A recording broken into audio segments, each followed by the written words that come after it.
আসবে তাদেরকে যথাসম্ভব ভিতরের দিকে প্রথম থেকে বলেন ভাই। আমাদের এলাকার মধ্যে শুকনা খাবারটা প্রয়োজন, বিশুদ্ধ পানির প্রয়োজন এবং কি রাতের অন্ধকারের জন্য মোমবাতি প্রয়োজন।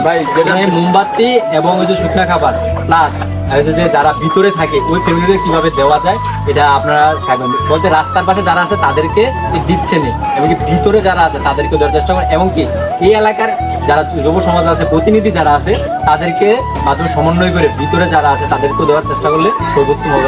জায়গাটার নাম বলেন। গ্রামের নাম হচ্ছে পাচরা গ্রাম, রাজাপুর ইউনিয়ন, বড়িচং, কুমিল্লা। ঠিক আছে। আপনারা এখানে আসার আগে আমাদের একটা অনুরোধ থাকবে কি আমাদের গ্রামের যে জায়গায় যাবেন একজন করে নাম্বার সংগ্রহ করে নেবেন।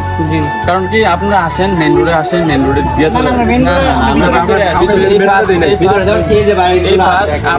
আপনাদের দেখলাম আপনাদের ভিতরে এই মাত্র একটা টিম আসছে ভিতরে, এর আগে দেখি নাই।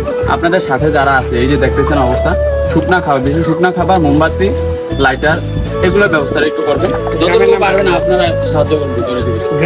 গ্রামের নাম হচ্ছে পাচরা, বুড়িচং উপজেলা। আচ্ছা ঠিক আছে ভাই, রাজাপুর ইউনিয়ন। ধন্যবাদ।